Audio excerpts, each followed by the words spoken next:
I posted problem set 2. If you haven't seen it, it's up.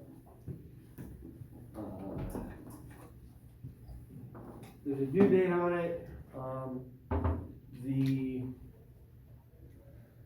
The goal should be that if you can turn it in earlier, that gives me more time to grade it, which is going to give you feedback so that you're better prepared to take the exam.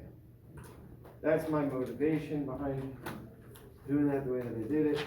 I hope that's helpful to you. The exam I'm going to post the weekend of the 23rd through the 26th.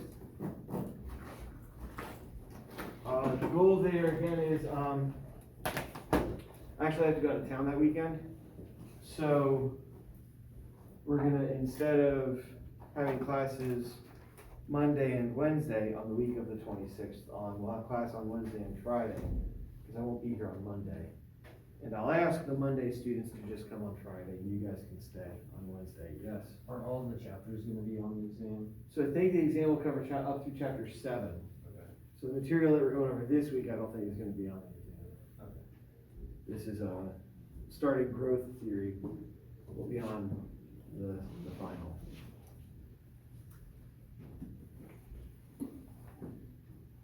The second problem set is fill in the blank answers that you're going to type into Canvas. And so no secondary piece of paper or anything like that, you just type your responses into the space on Canvas, and then I'll go through and grade them probably one question at a time. That's probably how I'll do that. All the responses to question 1, and then all the responses to question 2. Have you all had the opportunity to go and, I know I didn't post it until this morning or last night, probably this morning, maybe late last night, but I posted the video from Monday where I introduced the solo model. I'm not going to walk through that all again. If you had the time to go and watch the Marginal Revolution University videos about the solo model, you should have the basic intuition behind what we're doing. On Monday, I presented a slightly more sophisticated algebra that describes these models. Today, I'm going to go into some description of how different variables within that model work themselves out over time. For those who just came in, I was mentioning that the problem set 2 has been posted. So it's all fill in the blank. And for answers for those and answers for exam questions, it's important to remember marginal benefit equals marginal cost is what you're aiming for. Marginal benefit in terms of you communicating to me your understanding of the concept, marginal cost in terms of how long it takes me for me to read it. And as the marginal cost increases, I will become more critical and annoying. So it has to be long enough. Too short isn't good, too long isn't good either. Make sure your responses are appropriate. What we're dealing with is this big picture solo model where we're taking effective capital. Effective capital is equal to capital divided by labor. In the first part of what we did on Monday, we transformed all of our variables of interest into effective terms in terms of labor, just to simplify some things. And then we have output up here. And we find that in order to invoke decreasing marginal productivity, we end up with a curve that looks basically like a square root curve, though it need not be precisely a square root. It could be something raised to the third power or 1/3 power or something like that. That's an empirical question, correct? And so here, this is output, which is some function of capital. A proportion of the total output that gets produced is allocated to savings. So this is S of F of K, S times F of K. S being some number between 0 and 1, or your savings rate. How much of the output, or our income is one way of thinking about it, is allocated to savings and how much is allocated to consumption. So then the region, or the proportion of total output that goes to savings would be this, and the remainder would be consumption. So that goes to savings, that goes to consumption. The proportion of output that goes to savings gets reinvested into purchase of capital. Why? So that we can make more stuff next year. So we're going to take what we've made and reinvest some of it to make more capital. Well, wouldn't that mean that there's always more capital? Not necessarily, because capital simultaneously is always depreciating. Just like the leather on your shoes is depreciating, the rubber on the tires on your car is depreciating. The machines that we use in terms of capital are rusting or breaking down or becoming obsolete and depreciating. When the amount of new capital that is purchased, as indicated by the amount that is saved, we're assuming a one-to-one kind of relationship there. When the amount of new capital that is purchased is equal to the amount of existing capital that wears out, we achieve what is called the steady state. At the steady state, next year, there's just as much capital as there was this year. And last year, there was just as much capital as there is this year. The amount of new capital purchased is equal to the amount of capital that wore out. So we're reaching a steady position. If for some reason we found ourselves with more capital than that in the short run, what would happen is that the new amount of capital being purchased would not be sufficient to fully replace all of the capital that was wearing out during that time period. So the next time period, there would be less capital. Similarly, if we found ourselves with less capital in the short run for some reason, we would find out that the amount of capital that's wearing out is less than the amount of new capital being purchased, so that next year there would be more capital. So this is kind of an equilibrium point where economic forces are driving us towards this so-called steady state. The next step that we took in our analysis to ask, well, which steady state is best? And how do we change the steady state? We're going to take depreciation as fixed for now, as being something that we can't really adjust. We can't fix the fact that the second law of thermodynamics holds, which states that things are tending towards disorder and breaking down. We can't do anything about that. Well, what can we affect? We could affect the amount of our total product that we save. By saving more, we make more capital. By saving less, we have less capital. Well, what's the right amount to save? Because if we're saving 80% of our output, we're only able to consume 20% of our output. And what is the real goal in life? Well, it's up for us to decide. Each of us can choose however we want to. We can save a lot more and consume less. But in the long run, we would want a world where consumption is maximized. Now that's an exogenously imposed assumption here. I think it generally holds true. And the way that Mankiw gets to it is to impose a benevolent dictator who makes this decision, who imposes a certain savings rate on society. If the savings rate were to increase, the steady state would increase with it. So as the savings rate adjusts, the steady state adjusts with it. The puzzle is to find the point at which consumption is maximized. Now, staring at the graph for a moment or two, and if you know just a little bit of calculus, that might be a big hint, at what point would you expect the savings rate and the consumption rate to produce the greatest amount of consumption in the long run?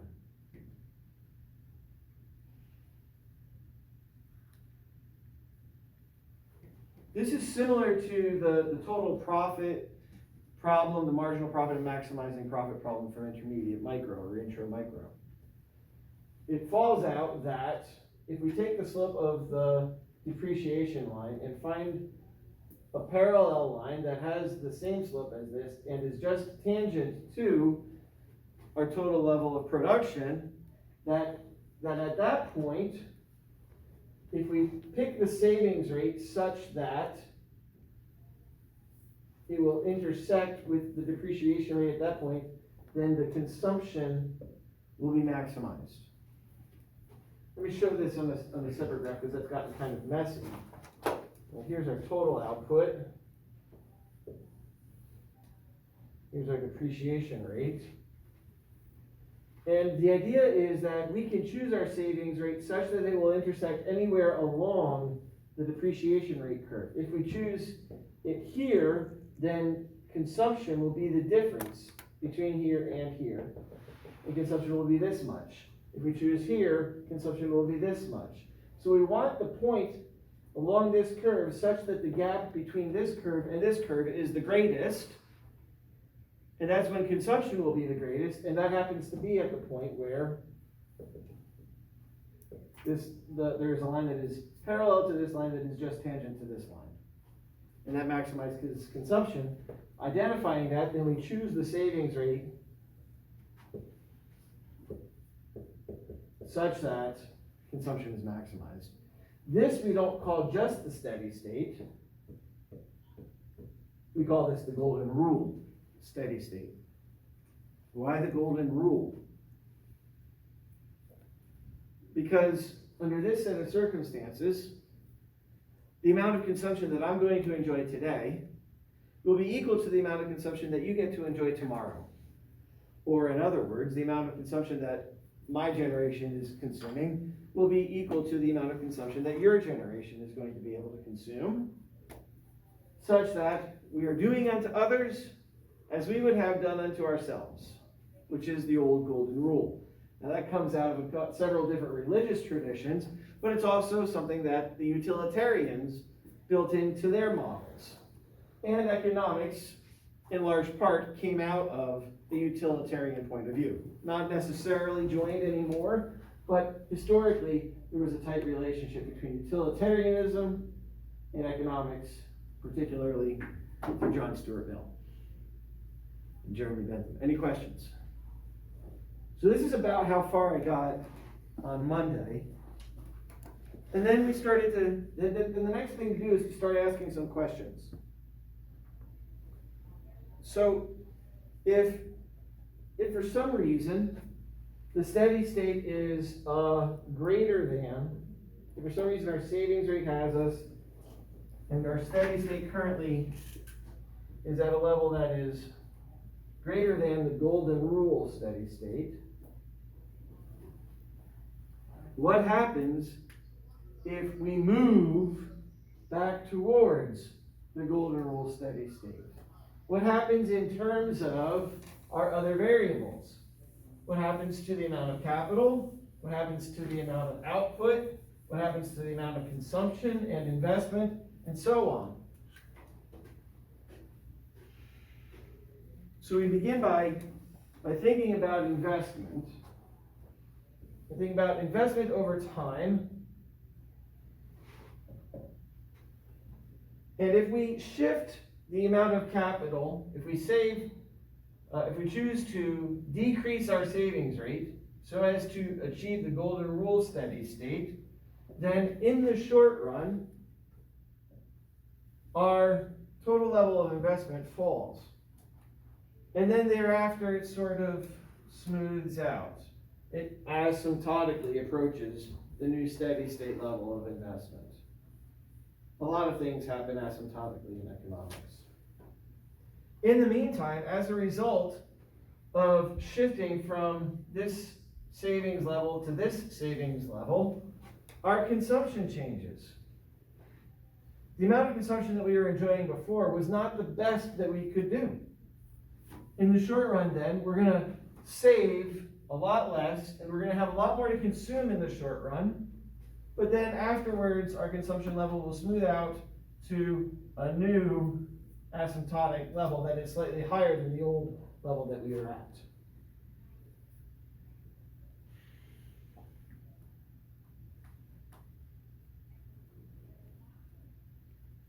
What about total output? Well, total output was at a certain level, and as a result of shifting from this savings level to this savings level, total output will decrease, and it will approach a new level.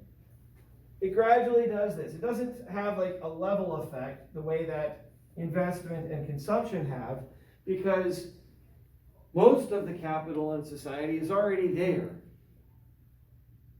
What's going to happen is we're going to be investing less going into the future, although we're still investing some, and we're just waiting for some of the capital that already existed to depreciate until we reach the new level.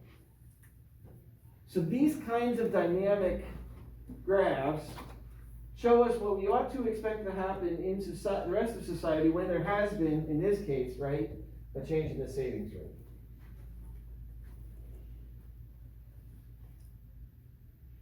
Questions?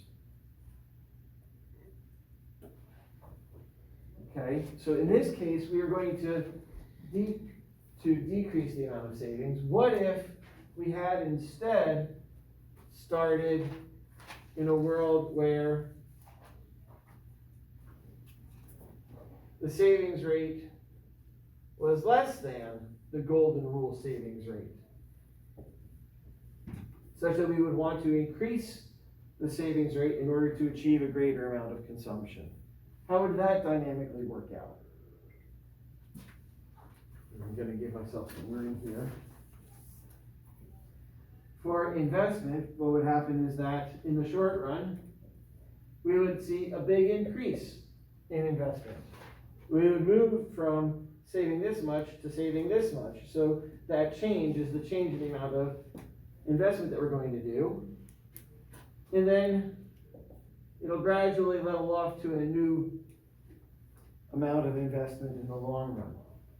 So the first step is, boom, increase your savings there, and then as time goes on, you're gradually increasing the total amount of savings until you get to the new golden rule steady state. So it starts out with a big jump and then continues upwards. Consumption, in the meantime, would see a drop initially. Why? Well, because we're giving up, this is our consumption initially.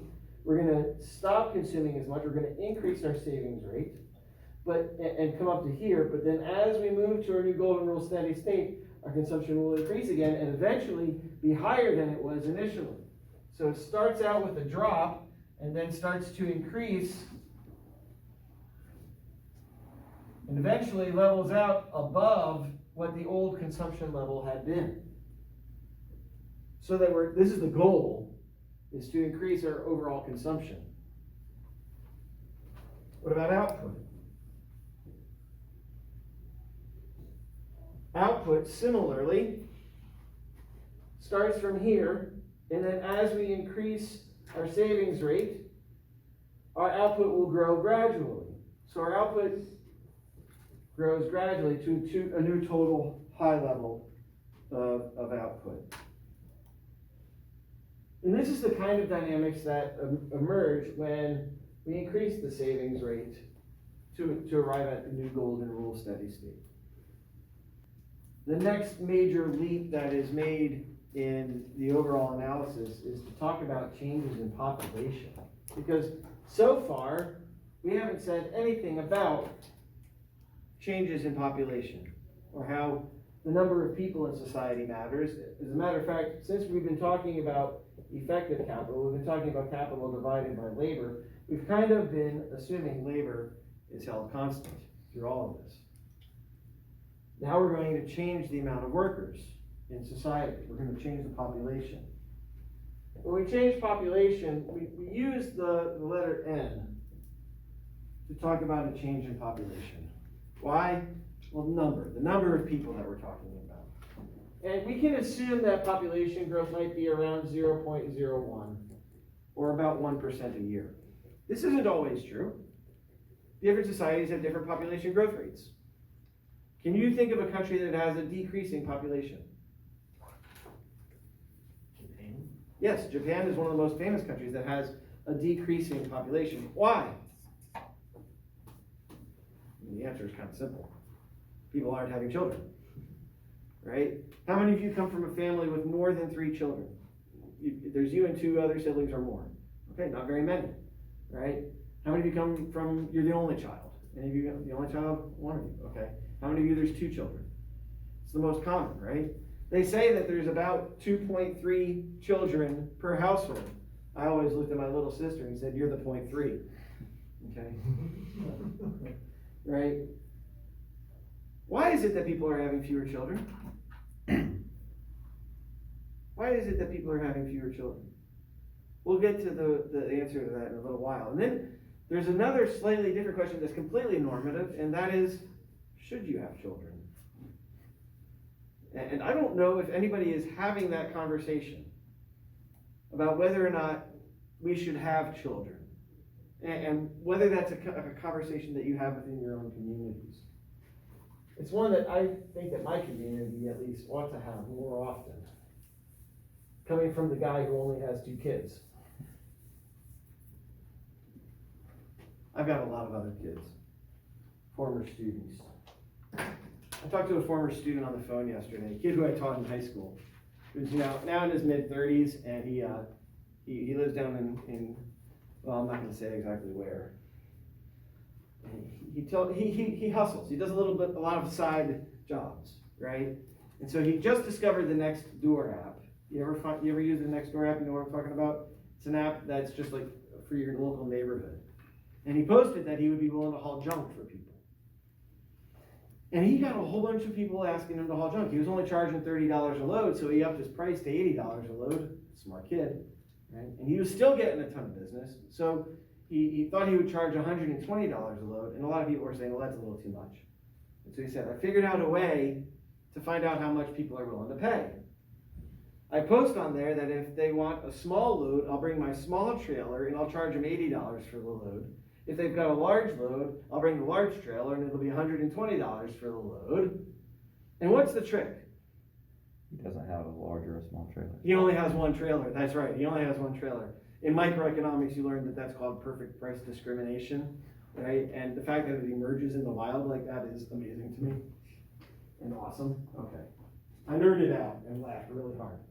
We're going to remember that effective capital is equal to capital divided by labor. Effective output is equal to output divided by labor. And on Monday, I developed a model that showed that our change in capital, our change in effective capital, is equal to the savings rate times what gets made every period times effective capital minus the rate at which the existing capital depreciates. Now, to change this term as n changes, we would have to include n in this model somewhere. And the idea here is, how much capital does each worker have available for them to use? Do they only have small trailers, or do they have large trailers to take with them? I had no intention of linking those 2 stories together, but there it is. And the way we build that into our model is we say, okay, then, if we're going to include population in our model, we'll say that the change in capital is equal to the savings rate of capital minus the rate at which capital wears out. And then we're also going to take away how much capital each worker has available to them.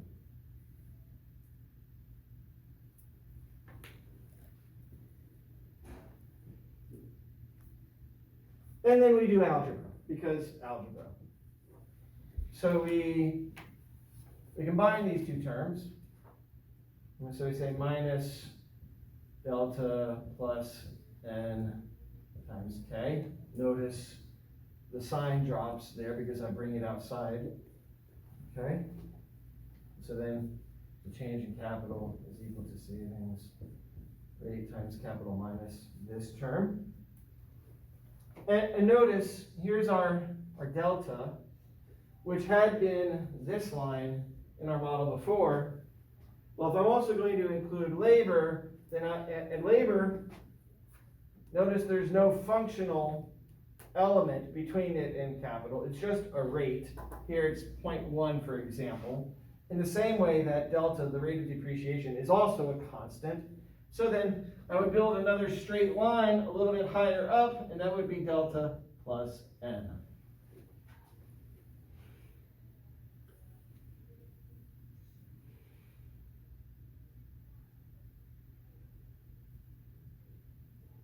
So then, how do we want to think about this?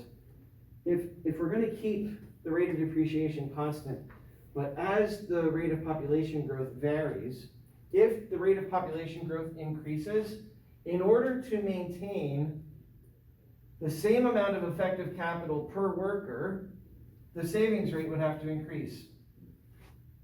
So if this were plus n, but in this case n is 0, and here n is 0.02, when this curve shifts up, in order to maintain the new steady state of capital, ooh, wait a minute.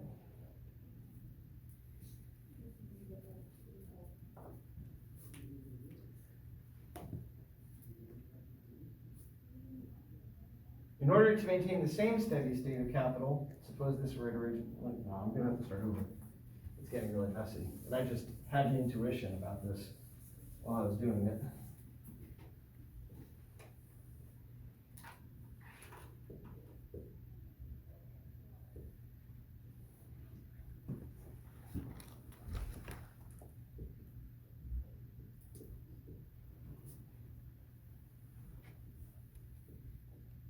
Actually, it should just have the subscript on the end because delta isn't going to change.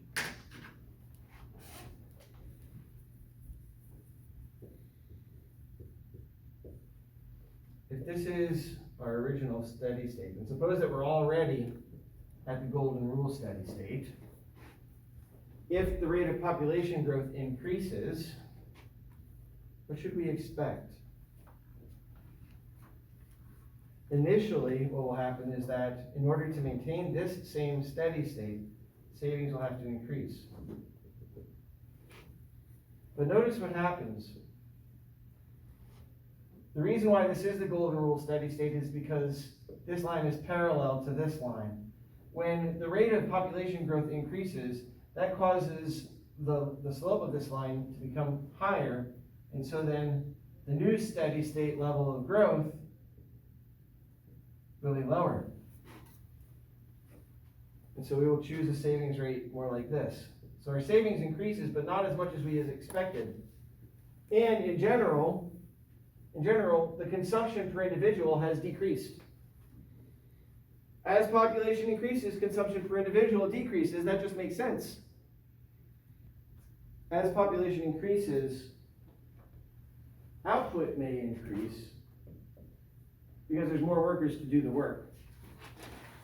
But if there's decreasing marginal productivity per worker, then the additional new workers that enter into the economy, because population is growing, are going to be less productive than the previous existing workers.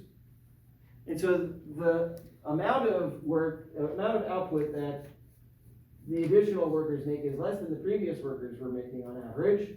And so then the effective amount of output per worker is going to decrease. Can you follow that logic? When the rate of population growth is very high, it's really hard for output to keep up. What has happened is that of the existing capital, we reallocated some of it from the existing workers to the new workers. Okay. From here we step into something that's a little bit more philosophical perhaps. You'll be reminded that consumption is equal to output minus investment. And that when we've achieved the highest level of consumption, it's when our output is at its appropriate level, and when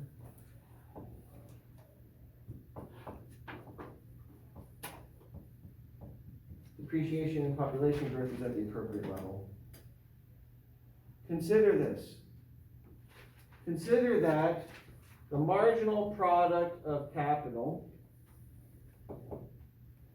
at the golden rule point is equal to the rate of depreciation plus the rate of population growth. Which is to say that at the golden rule point, the slope of this line is equal to the line that is tangent on the output curve, and that is this measure here, the slope of this line is the measure of the marginal product of capital. That's what this slope is indicating, the marginal productivity of capital, because that's the variable that is inside of this function.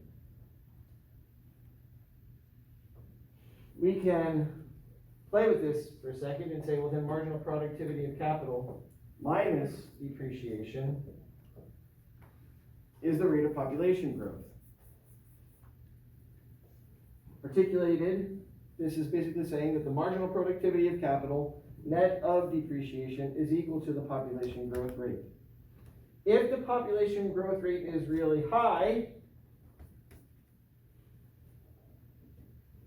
then this line moves farther, the slope increases, and we are forced down our output curve to a higher level of marginal productivity of capital eventually.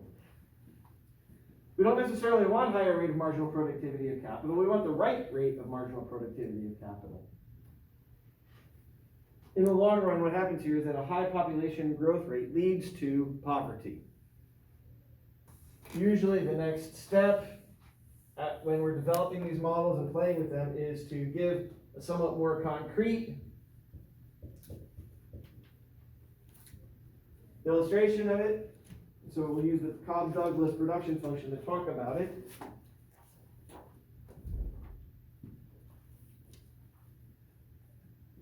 We'll say that effective output is equal to production. And what we'll do is we'll give an actual functional form to this, or an algebraic formula. We'll say that this is equal to k to the alpha. Remember we had alpha and then we had 1 minus alpha on capital and labor in the past?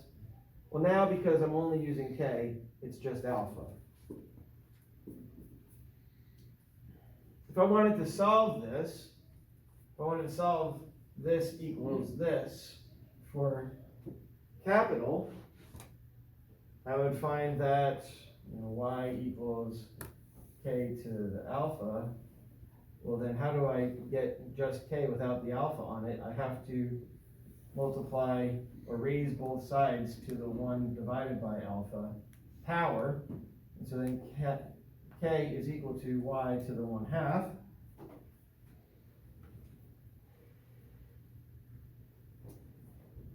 Now, how much am I going to save? What is my savings rate going to be? Well, my savings rate is equal to s times y. And my savings rate is going to be equal to delta plus n. And since here my y is raised to the 1/2, I raise this to the 1/2. And now from here I solve for y.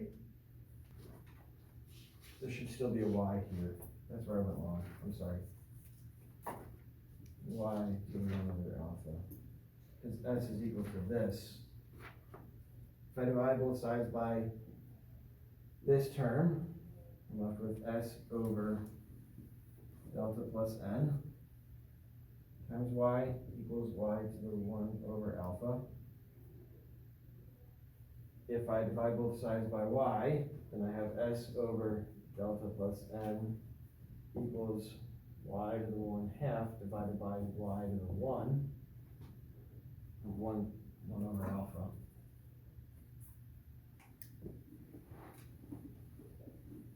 We can remember that x to the 1 over alpha over x to the 1 is equal to x to the 1 over alpha minus 1. Moving this up.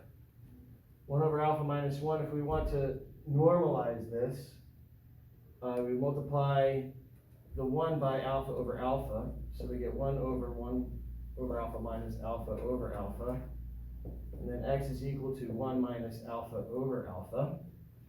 So then s over delta plus n equals y to the power of 1 minus alpha over alpha. And then to get y all by itself, we raise both sides to the reciprocal of this power. Alpha over 1 minus alpha, alpha over 1 minus alpha. And we're left with y equals s over delta plus n to the power of alpha over 1 minus alpha. Who cares? From here we can analyze how things move around. As the savings rate goes up, output goes up. As depreciation increases, effective output goes down. Not total output, but output per worker goes down. As the population growth rate goes up, the effective output, the output per worker goes down. And that's what we're trying to get to. That's what the algebra in the textbook that gets to this point is trying to help us illustrate, is that we can get an analysis of what happens to effective output for each of the different variables inside of this function. Again, the most important thing to get out of this is that as population rate growth goes up, effective output goes down. The amount of output per person available goes down. Now, we had earlier in the semester talked about a consumption function that looked like this. Do you remember this? Right, and this was sort of a C0. Why did we have a C0 there? Because if consumption gets any less than that, what happens to you? You get dead. You assume room temperature. Okay? So if population growth rate gets too high, then effective output per worker, the amount of actual things that you have available to consume, decreases, and we get dead. There's not enough food for everybody at some point. So Adam Smith's first big question was, how did nations become wealthy? An inquiry into the nature and causes of the wealth of nations. How did nations become wealthy? He was kind of asking, what is it that affects individual countries' savings rates, or the rate of depreciation, or the rate of population growth? The savings rate might be explained by culture. Some cultures have higher savings rates than others. It could have something to do with the stability of that culture or of that country. So if a country is experiencing a high amount of civil war, why would you bother to save anything? Because the bad guys are just going to come and take it away anyhow. Another thing might be institutions in the relationship to profit. Is an entrepreneur permitted to keep the profit from the new thing that they developed?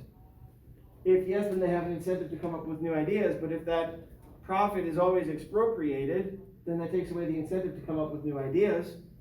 So if you're not allowed to keep your profit, if taxes are really, really high, that may discourage savings. Another thing that might be a factor, this is how long do you expect to live?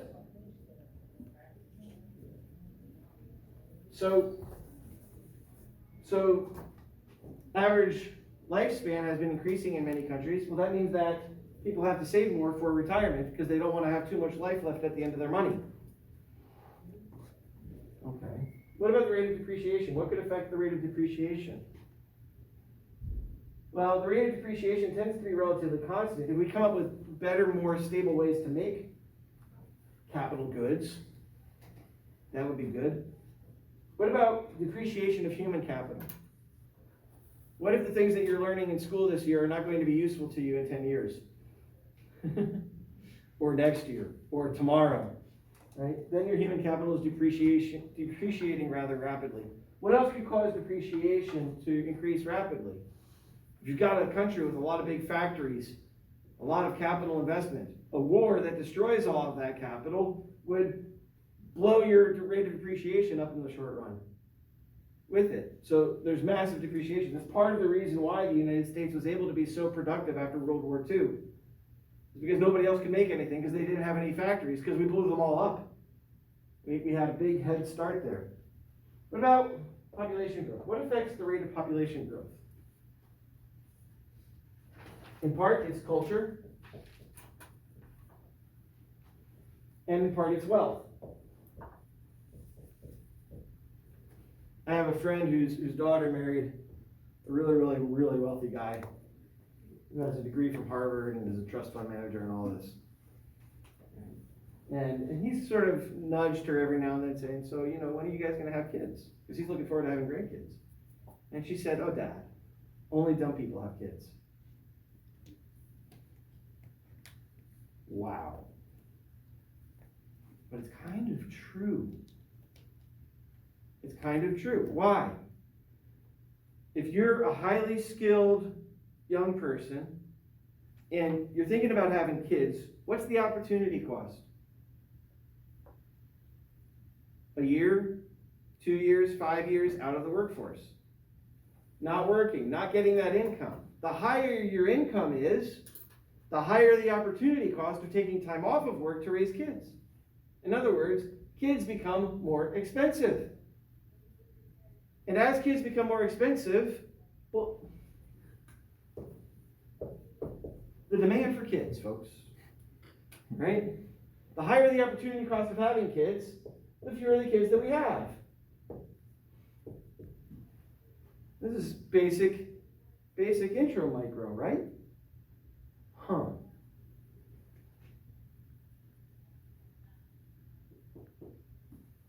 The cultural part might have something to do with what is the average age of marriage?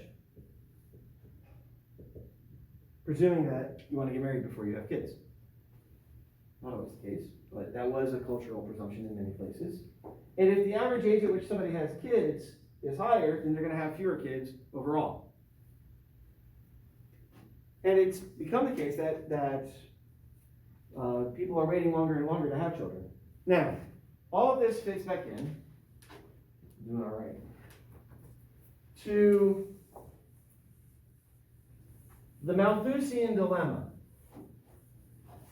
Now, there's a couple of different Malthuses. They're all the same guy, but some people talk about Thomas Malthus, and other people talk about Robert Malthus. The Robert Malthus is right. He was neglected. They're the same guy. Malthus noticed that if you have another person, they can produce more food, but that the rate of production of food is directly related to the number of people. Here's your food with people. However, the more people you have, the more people you can get. In other words, the rate of population grows exponentially. At least that's the way it works with rabbits. So then, at some point, we will reach a place where the number of people is too great to feed everybody. What if we somehow find a new technology that increases our ability to produce more food? Well, then what will happen? Eventually, again, we'll still have the same amount of food per person, and any less than that, and people get dead. If the technology improves again, yes, we increase the total population, but we still reach a point where we're just barely feeding everybody. So then, how do we fix the problem? Malthus said, let's increase the average age of marriage. Malthus was also a preacher. Now, he was a clergyman. Whether he was a preacher or not, that's a different sort of thing back in that culture. So, of course, he said, look, there is this preventative check.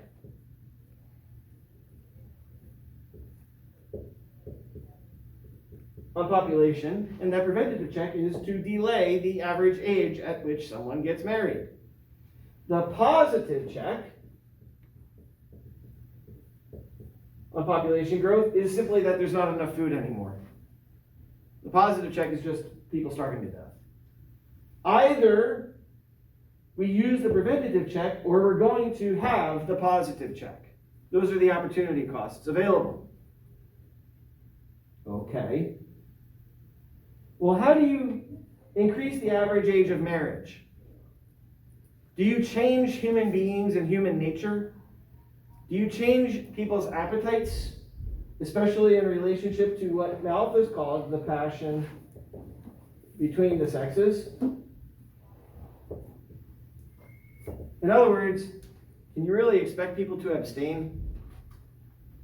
How have abstinence education programs worked out in the United States?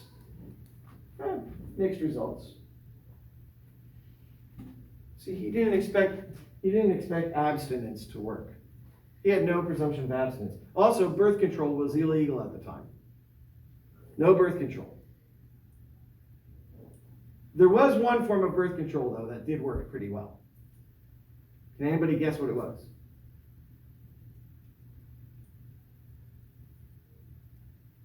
Prostitution.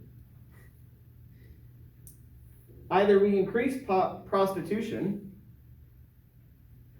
and allow the positive check to work amongst them, or you're going to have the positive check working on everyone.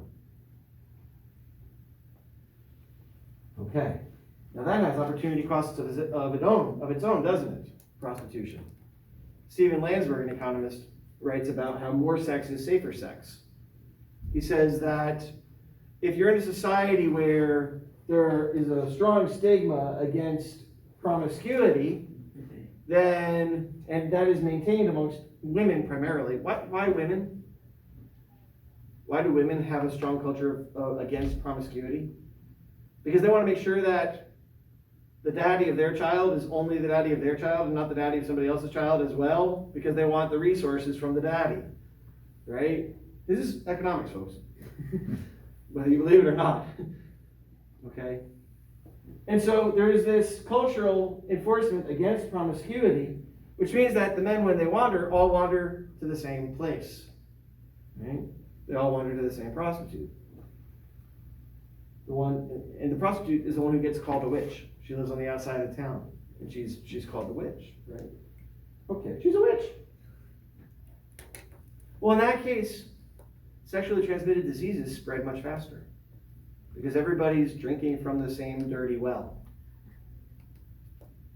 Whereas if there's a greater culture of promiscuity amongst everyone, then STDs don't spread as quickly. So then more sex is safer sex. It's an ironic outcome, right? Okay.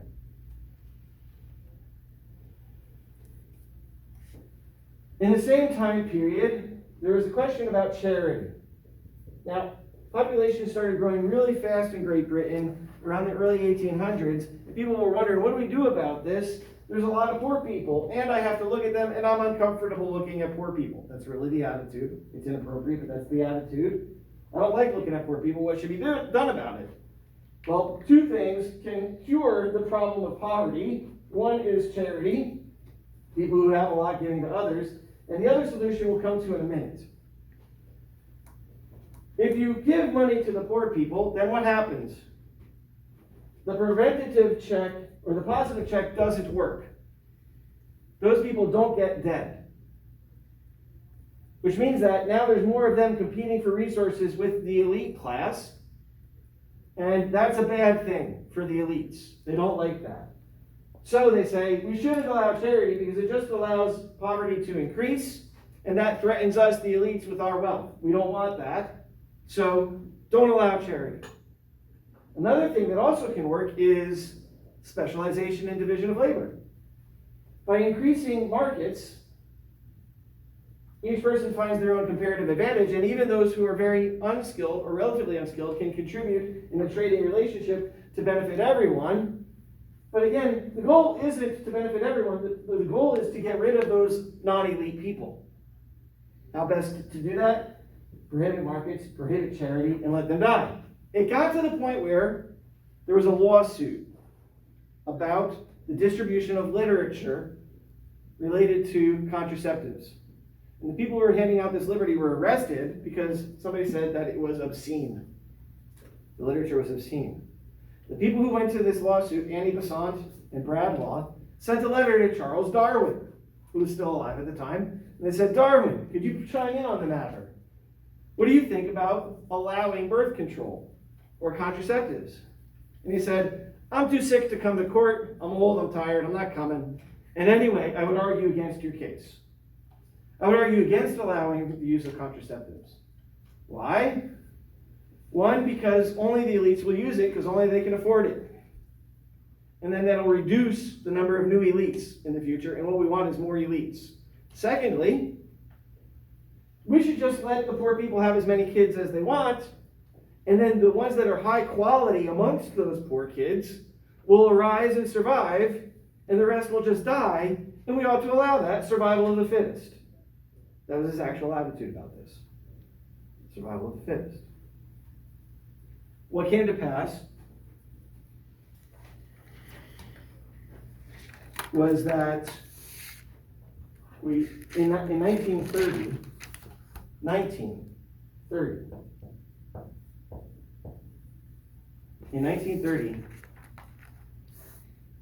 for the first time in Great Britain, the Church of England, the Anglicans got together and said, we're going to allow the use of contraceptives.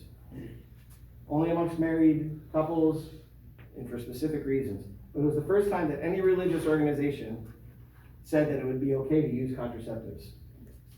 Shortly thereafter, almost every other Protestant denomination also said, okay, you can use contraceptives. And even the Catholic Church did a deep research study to try to decide the question. It wasn't a settled matter for them.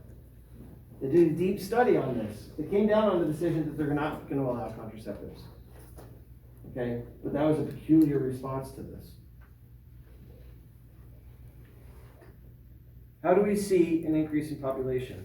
What has actually happened is that you can either look at an individual as a person as if it's another mouth to feed, or you can look at a person as if they've got two hands with which to do work. One mouth or two hands. When we look at people and see two hands, we realize that person can help increase the level of productivity per person as well. The more people you have, the more new ideas you have, the greater the rate of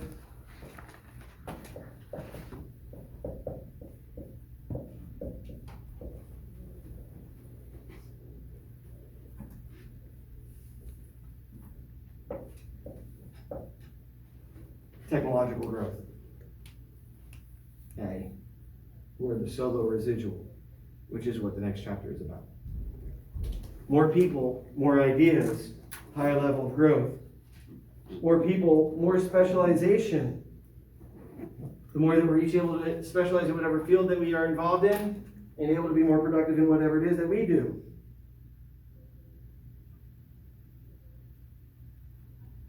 The golden rule says do unto others as you would have them do unto you.